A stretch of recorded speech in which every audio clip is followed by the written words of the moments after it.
Welcome to the Progressive Mindset Podcast.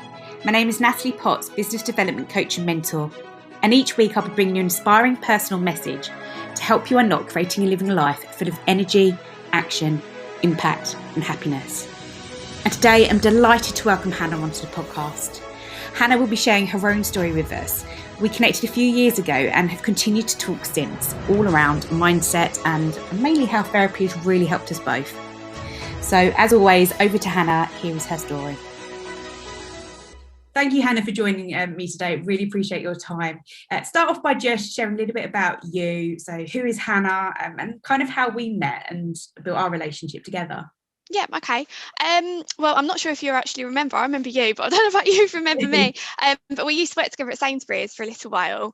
You were actually one of the managers whilst I was just starting out, really. I think I started on the deli as just a weekend girl.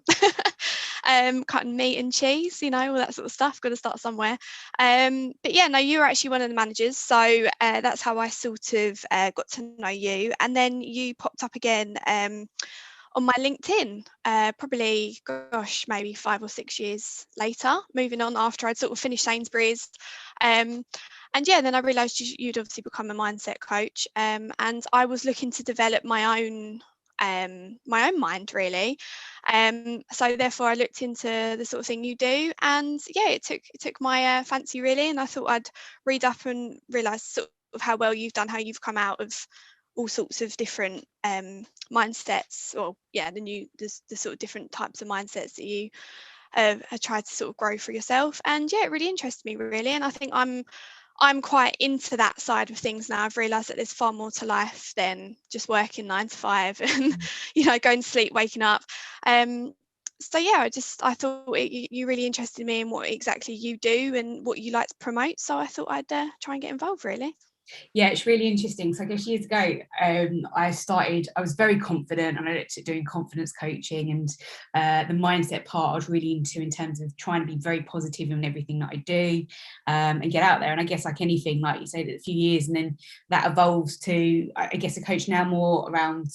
It's interesting, I get drawn to mindset stuff. I think it's because I love it as well. Whereas I tend to do more businessy coaching now. But however, it's really interesting that no matter what you do, mindset is almost like that foundation and that part that if you don't, like you say, talk about that and understand that right at the start of any relationship with anybody, it comes up somewhere along the line. If you're working with someone for like 3 months or something, it keeps coming up. It's often things like self-doubt. Why do I have these thoughts? Limiting beliefs. And that's all the mindset part. So as much as some people think it can be woo-woo or we don't want to talk about it and stigmas attached, it's better to embrace that and just go full in and understand ourselves more and heighten our self-awareness, which in essence is coaching, is in heightening your self-awareness.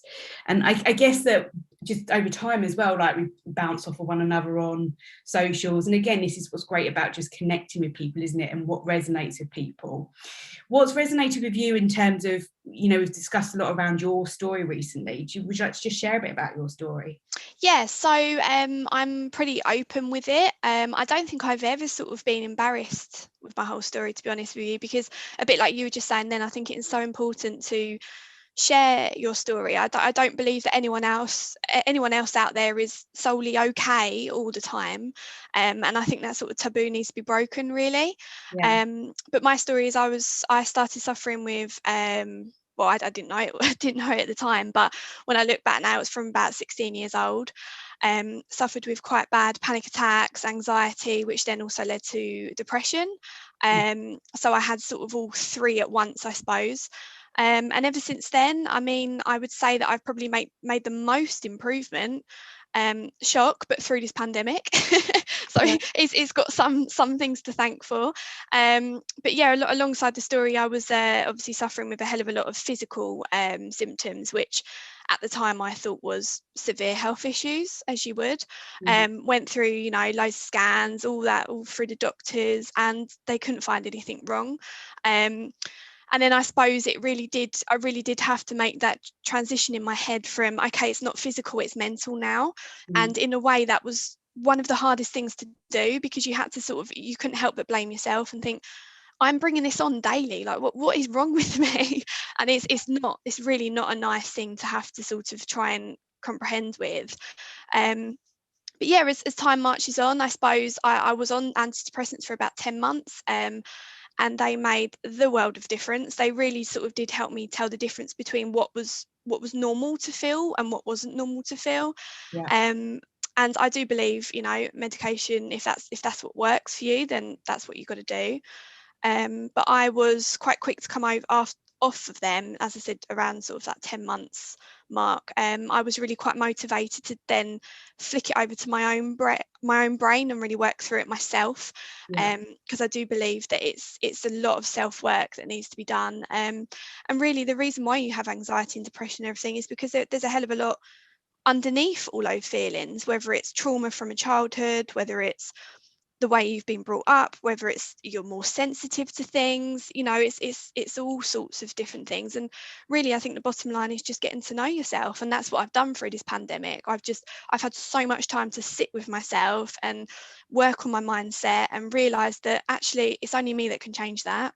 And that's what you got to do. But I've also got I see, well, virtually obviously, but I see a therapist every 3 weeks now, and she's amazing. Literally, there's not even a word to sort of sum her up. She's just amazing, and she's done so well of helping me get out of that sort of dark hole now. So again, it's so important to talk, to reach out to those. It doesn't have to be a therapist, it could be someone you trust, but I just love offloading to a therapist that, no, she doesn't know anyone, I don't, she doesn't know anyone that I know, and it's a solely just independent little person to go to. But yeah, no, it is a huge mindset issue that it took me so long to get to this transition, to realize that really that's all it is. But it's a hell of a lot of work to get into that mindset, to want to change your mindset. There's so much within that. First of all, huge thank you for sharing that, because I think it takes someone to be in a certain moment and be able to share that, and that's really brave to do, so I really value that. And I was remembering, actually, I think we had a call together, we said it would be like 3 or 4 years ago now, and I remember at the time you said to me, I'm not sure coaching's the right thing for me at the moment, because and some people often aren't always that clear on coaching. I always say that at the start with someone, do you understand what coaching is? And that's not to sound insulting, it's just to get the clarity that they do understand it, and okay to say, actually, no, I'm not quite sure what coaching, mentoring, therapy, counselling is. And often you would never as a coach say, coaching isn't right for you, you need to go get therapy.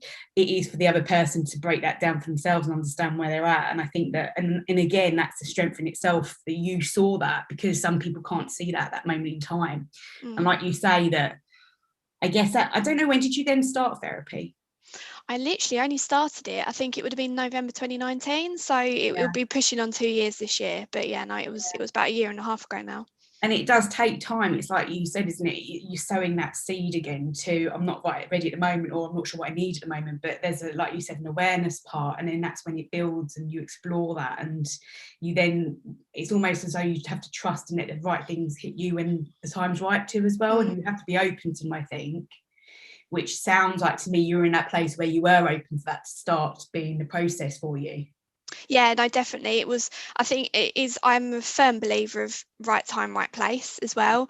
And I'm also a firm believer recently that you just can't force these things. There was times where, if I look back, if I was to speak to my younger self now and be like, just hang on in there, it's going to be a few more years, that probably wouldn't have helped me. I probably would have crushed even more and been like, years? What do you mean years? I don't want to have to deal with this for years. But now when I look back, it has just been a slow development. And you do, even, issues or no issues, you are learning about yourself, or I feel like you should be learning about yourself daily.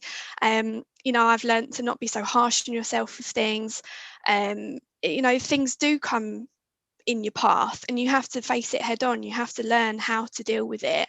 And that's why I am so grateful for therapy as well, because I just think that a lot of people think therapy is like this big scary thing. I think sometimes a lot of people don't like opening up, but actually, my therapy sessions have turned from talking about what caused my anxiety and why I feel like this, to now everyday issues. And that just shows in itself that I have cleared, I will never fully clear anxiety out of my life, because I've just learned to embrace it now rather than it be a problem. Because everyone has it. It's not just a selected amount of people. Everyone does have awful feelings that arise, or can arise any moment of the day. So it's just learning to befriend yourself, I guess, as well.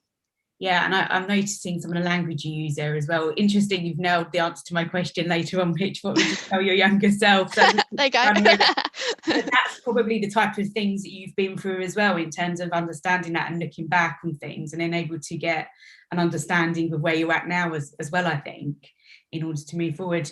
Well, you mentioned about sometimes like you just embrace it there differently daily and things. How else do you think you have learned the kind of the how you change your mindset on things?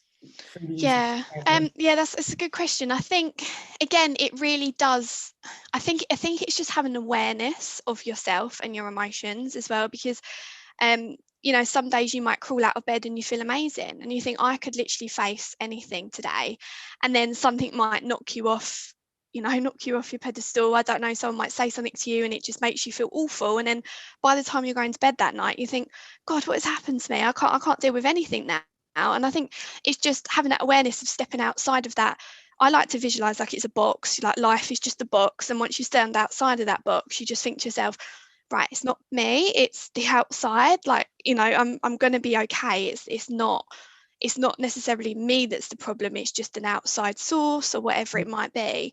But yeah, I just think it's important to be aware of your emotions, and I think the more aware you are with them and the more friendly you are with them, stop looking at them like they're a enemy to you, because I mean, we love the emotions of being happy, don't we, and excited and joy. That's a really nice feeling to feel, but when you feel angry and sad and upset and anxious, they're such horrible things to feel. But if you learn to just be friendly with them and say, it's okay, like it's okay to feel happy and it's okay to feel sad, I think then your mindset starts to change. You just know it's not permanent, it's temporary, and nothing in life is permanent. So I think it's about taking that sort of step outside the box and realizing that whatever I'm feeling now won't last. It will be okay. And that in itself, I think the more you sort of get in the habit of that, your mindset does start to change. Yeah. You mentioned about being a sensible person. Mm-hmm. What does that mean, and how do you use that to your advantage? Well, I actually, and this is another thing that therapists taught me, I didn't know what a sensible person was. My therapist kept saying it, and it took me quite a few sessions to get my head around it. But a sensible person is basically someone that feels with their senses. Now, I know we all do, we've all got 5 senses, but you have people that are called head people as well. Mm-hmm. And the best way I like to explain it to my friends and family when I sort of explain it is that if you're walking into a pub, it's a great thought now, isn't it? To think about walking into a pub. But if you imagine you're walking into a pub and a head person would be like, oh, where's the beer? Okay, yeah, let's get straight to the beer. Let's sit down. Like, why are we here? We're here to drink. Let's go and do it. Yeah. But a sensitive person like me would walk into that pub and go, oh, it's pretty busy in here. Oh, it's loud in here. Oh, it's quite hot, isn't it? Oh, and they're not, I'm just aware of absolutely everything. It's like my senses are on high alert all the time. And that's a very simple version of it. But when you think about coming to emotional issues, a head person has a very different way of dealing with it to a sensor person. So a head person would actually face it head on and want to just get the problem done. Oh, I can't be bothered with it. I just need it done. It needs to just go. Whereas the sensor person is far more emotional. So they tend to feel emotions on a much deeper level, which in turn, if you don't know how to use it, can actually be rather degrading, really. It makes you feel like, it's been loads of times I felt very different from everyone else.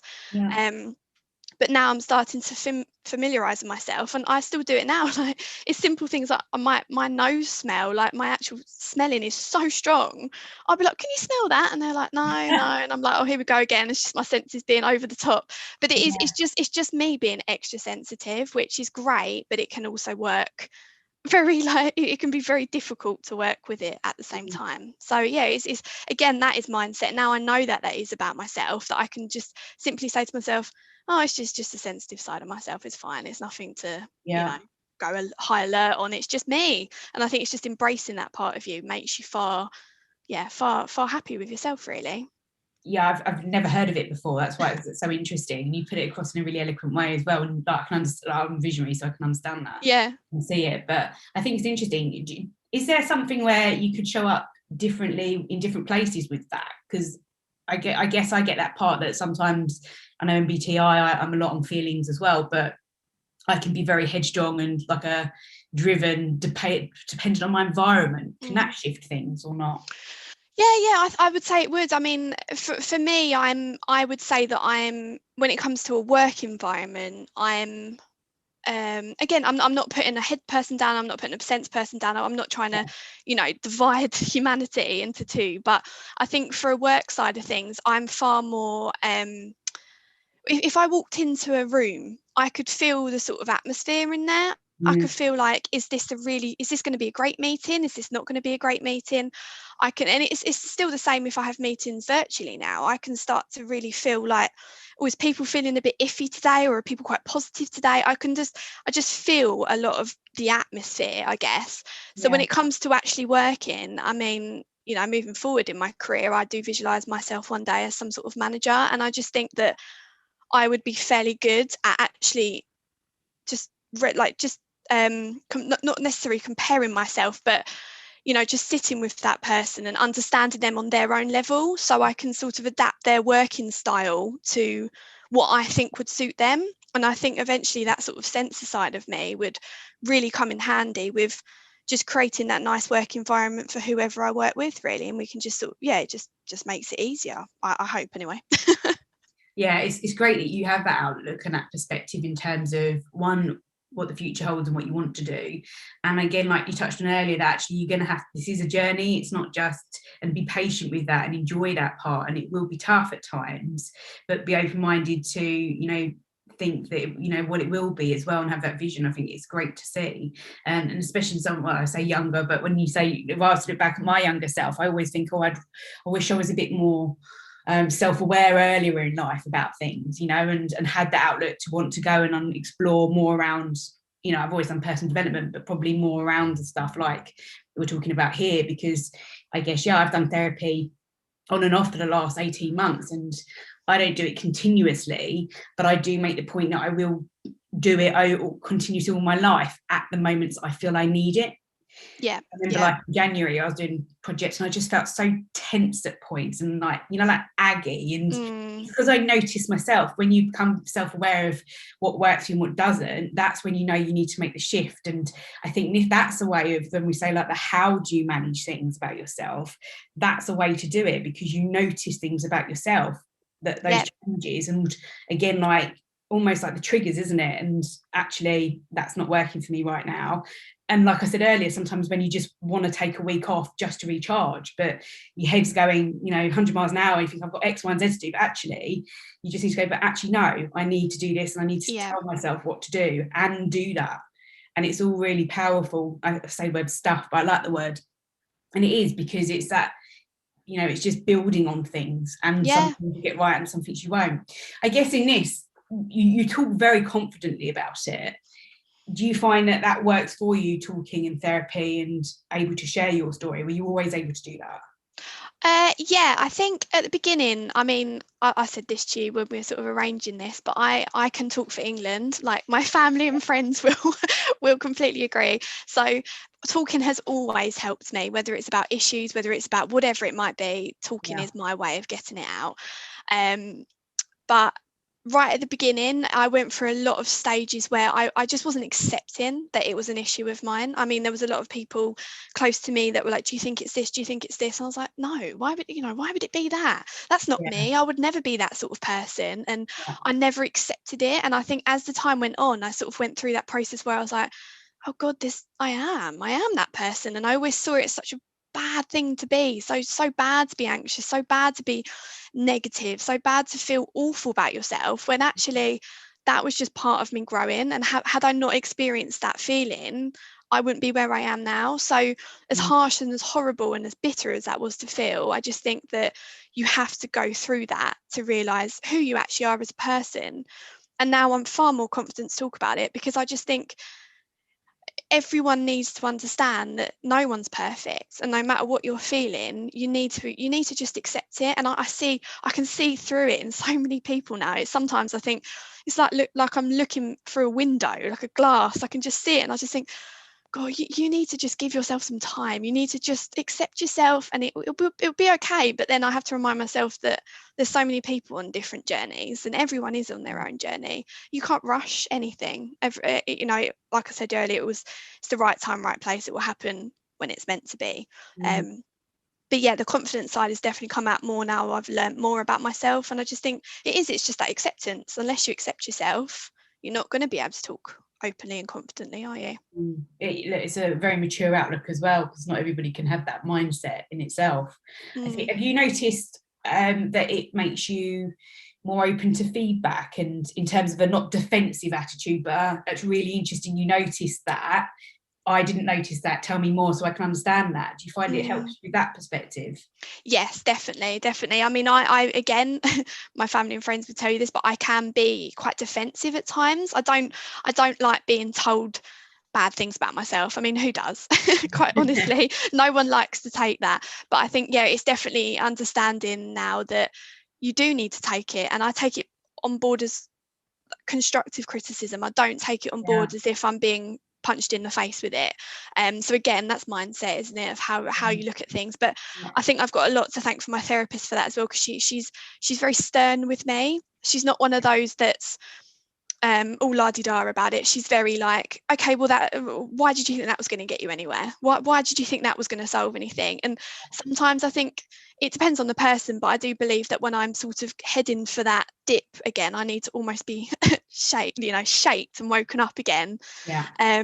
So I think, yeah, it does help having a lot of good criticism fired back at you, I think. And again, I don't like to look at it in a bad way, because what's she getting out of it being like that? So it's again, and then I start to feel that we're a team. I'm working with her on this. I'm not working against her.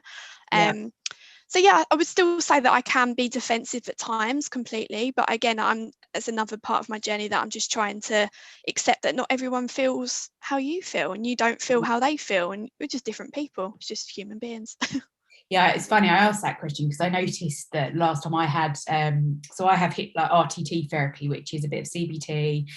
Mainly the reason is why, because it has hypnosis, which for me I just find an absolutely amazing experience.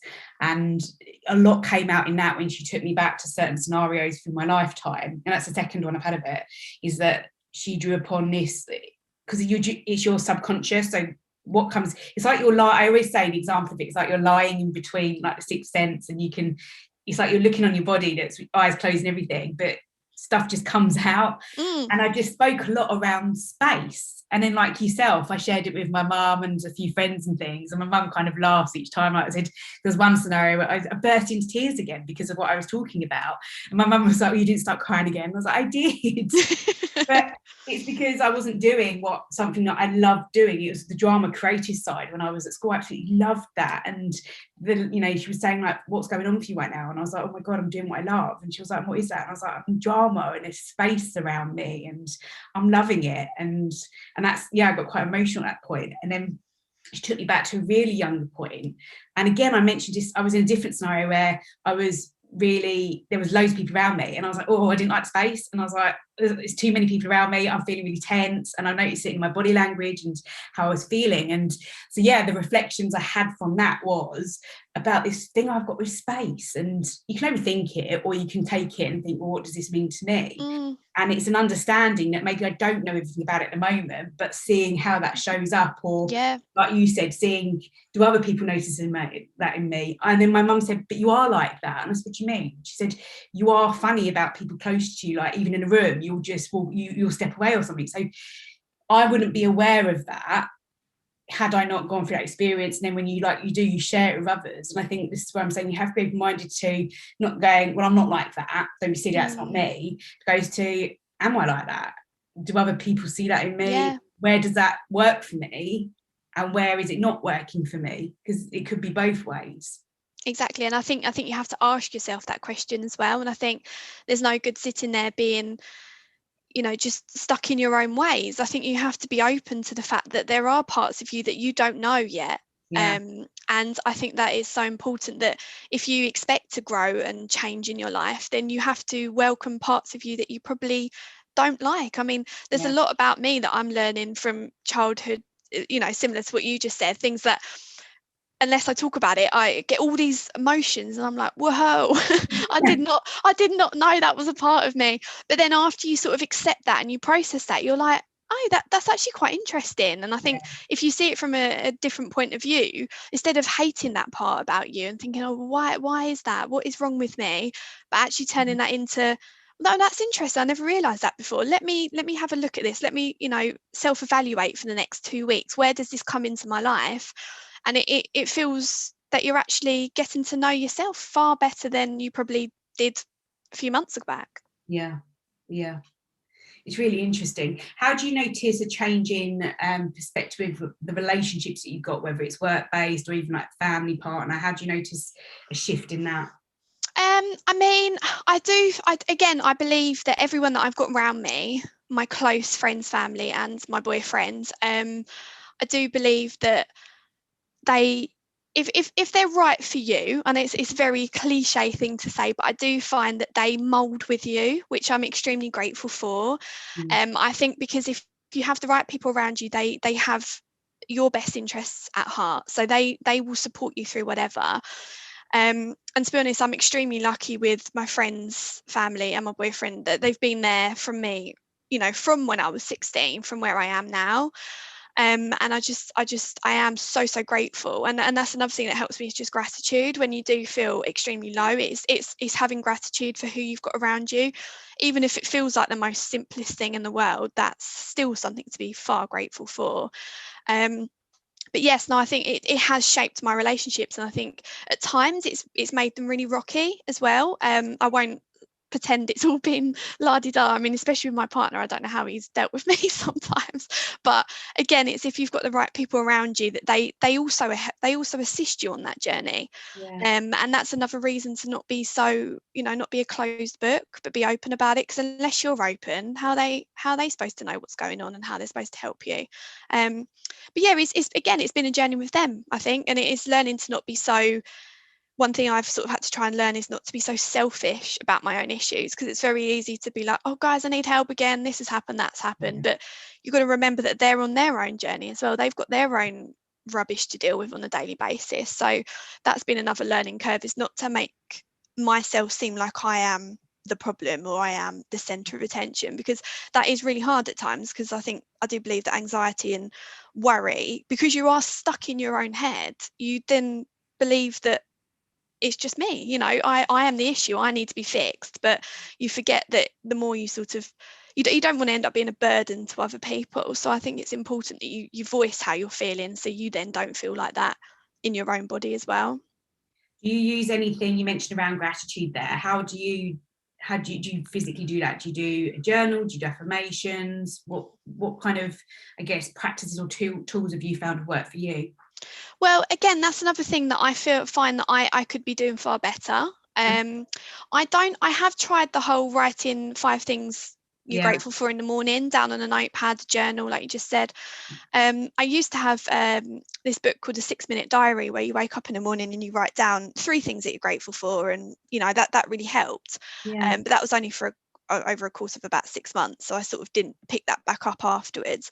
But if I'm honest, I could be doing far more with writing down, but I just find at the moment where I'm learning to sort of get out of my own head and live life a bit more, because a lot of it has been put on hold with how I felt in the past. That things that I do feel grateful for now, I just make sure that I literally physically stop and I just think to myself, gosh, I'm so grateful for that. Or I just literally take a minute to myself, whether that's just sitting down and just self-reflecting, whether that's saying it before I fall asleep in my own head. The things that I would never have thought were great previously, I now just make sure I physically stop and say thanks.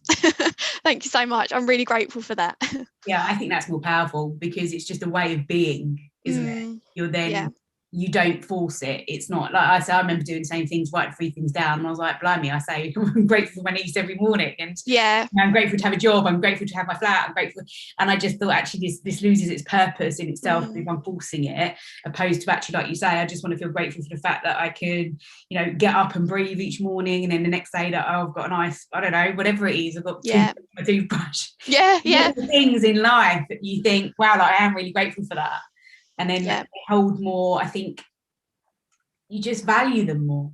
And also I've never been the sort of person to force things. I like to think that I'm not like a fake person when it comes to those sort of things, and it might work for other people, and that's absolutely fine, but I just think forcing myself to sit there and write 5 things that I'm grateful for right then and there, I don't feel like I am absolutely absorbing that to the best I possibly can be. And I just think, like, for instance, when the first sort of stage of the pandemic hit, and my job was all a bit, oh, what's going to happen, and every time I got paid, I would look at my pay in my bank and be like, thank you, thank you, thank you. And I've never done that before. You get to payday and you're like, yeah, brilliant, okay, let's go and spend it. But ever since that sort of made me realize that what it would feel like to possibly lose my job and the fear I had, I just thought, let me turn that into being more grateful. And every time I had that money come into my account, I was like, not bad, thanks very much.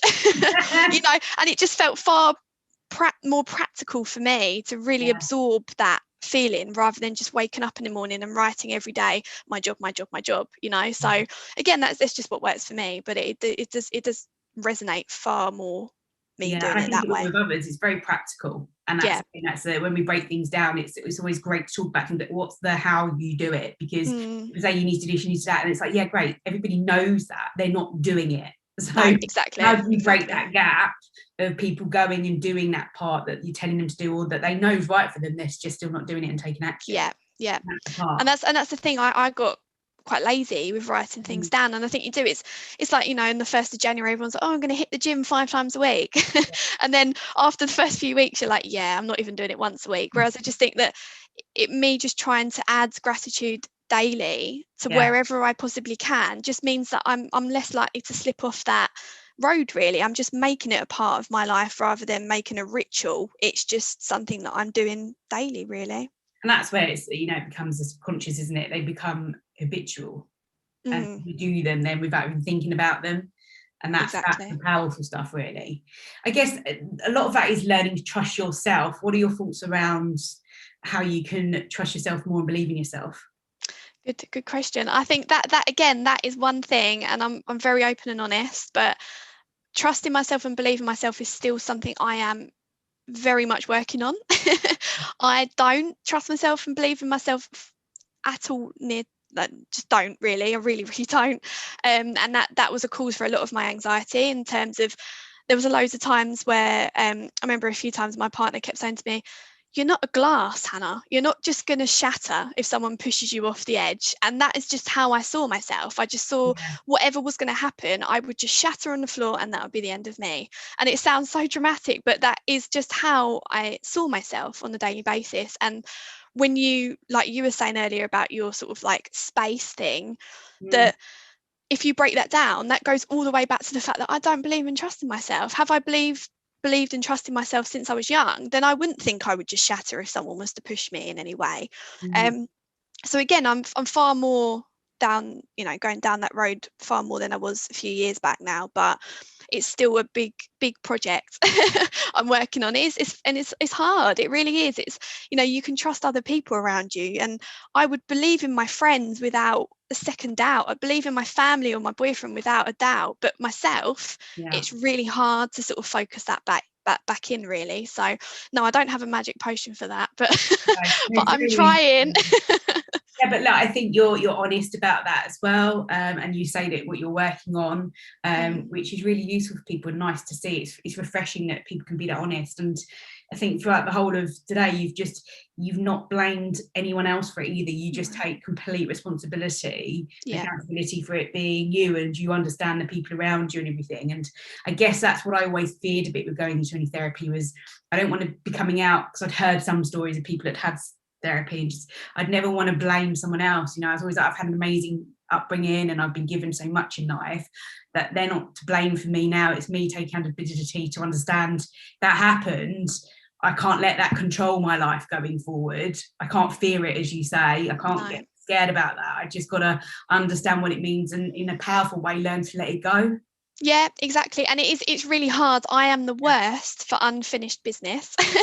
when something's happened in, even in the past or last week, if it hasn't been solved, it will go round and round in my head until it's been finished. But I've got to learn, and I am learning to just detach yourself from that now. And yes, Yeah. I could sit here and tell you far more about, bits of my childhood that I could quite easily blame for how I am, but you can't go you can't go back in the past and change it. And like I had an amazing childhood, far more privileged than a lot of people, to be honest.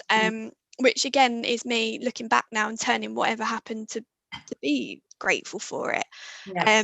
But yeah, it's not, and also I wouldn't even recommend you just don't blame yourself for it either. You just think, right, I'm here, I'm working on myself, and the only way is forward, really. There's no point in looking back or blaming others, because again, I think it distracts you from being you if you start Yeah. blaming other people. So I think it's important to just stay within.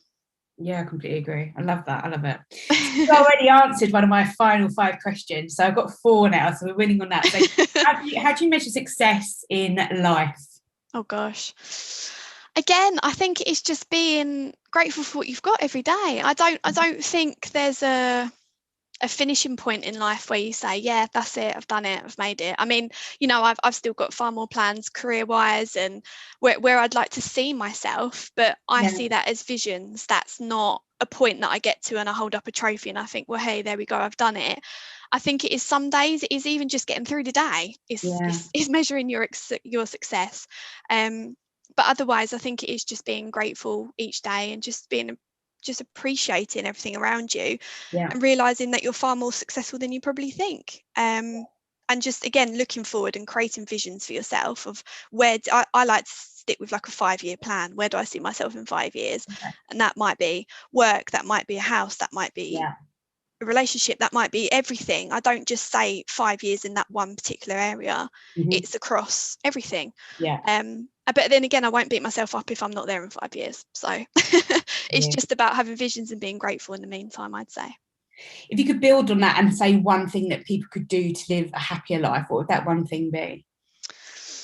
I think one thing I've learned as well is just taking good care of yourself. And I know that sounds so obvious, and I don't mean taking good care of yourself with just eating well and drinking well and exercising. Of course, they're huge points, but also just giving yourself that time. Like you were saying earlier, if you feel like you need a week off, then do it. I don't see why you would even think about arguing with yourself of why you don't deserve that or why you shouldn't have it.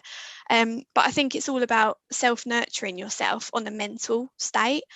And you can self-nurture from a physical way, but self-nurturing from a mental is a really huge skill that I feel like you can learn. And whether that's having a bath, whether that's having a read before you go to sleep, turning your phone off for the weekend, whatever it might be, I think it's about having that time where you sit with yourself and you say, what do I need that's going to make me happy today? What's going to actually make me physically and mentally happy? And I think it's just about putting yourself first, but not in a selfish way, just in a way that you think, well, I can't serve others unless I feel like this. So yeah, I think it's about self-nurturing and taking far more care than you think you should be. And what's been the book that's had the biggest impact on you in your life? Oh, so what sort of area do you mean that's had the biggest Or impact? anything, any book that you've read and you've been like, that's made a huge difference, or that you've really enjoyed? Oh, okay. I'm actually reading a book at the moment, Think Like a Monk. I think I saw it on your Instagram. Yeah. Yeah. How are you finding it? Pardon? How are you finding it? Yeah, really, really good actually. I must admit, I'm not a huge reader. So that's another part of me that I think, again, I was never good with trying to get lost in some things. My mind was always far too busy. So now I've got a bit more free space. It helps. But yeah, think Like a Monk, I'm sort of halfway through, and I find that's a really positive book to tune into. I think it's a really interesting the way he shows different things from different angles. So yeah, I'm really enjoying it. Yeah, I loved it. I think I zapped that in like a week. It was brilliant. Yeah, I do plan to finish it, that's for sure. And what's one thing that brings you most joy right now, or will bring you joy when you come out of this pandemic, do you think? Gosh, I think again it's just being around my friends and family, quite honest with you. It's the little things. It always has been the little things for me. I'm not a materialistic person. I'm not one that needs the latest iPhone or the latest car or whatever it might be to feel happy. But I think it's just being around friends and family on a closer level and not having to worry about infecting each other in the best way, and just having a good old party and just having fun. Really, I'm not going to be at the next rooftop bar in London or something like that. I think it's literally just a good old barbecue in the sun. I love it. Yeah, no, very much the same. Very much. Just things just like going to your mates for a cuppa. Like, just something like that. It's just like, yes, please give that to me any day. That was what I'd rather. Look, it's been amazing speaking to you. I think you've got a real mature approach to life and perspective, and I love your honesty and transparency, and I think that can really add value to people. So thank you for sharing your story. I appreciate it. Thank you for having me. I really appreciate it. People reach out. Where's the best way they can find you? Probably on Instagram, actually. I'm trying to think what my Instagram tag is. It's not good, is it? Hannah Louise, is it? Yes, it is. It's _ Hannah Louise and then OXO. There we go. Amazing. Thank you so much for your time. I really appreciate it. That's all right. Thank you very much, Natalie. A huge thank you to Hannah for her time today and sharing her story. I really value everything that was shared. And a huge thank you to you for listening to my podcast. So if you've enjoyed this episode, I highly recommend you check out the previous episodes, exploring everything from business, relationships to mindset and goal setting. And today I am super excited to be announcing my new group coaching program that is starting in April. So if you are a coach looking to transform and build your coaching business, and this sounds of interest to you, then all you've got to do is DM me a short message telling me your biggest struggle right now. Let's see what and how I can do anything to help you. As always, go take action, make an impact, and have a great day.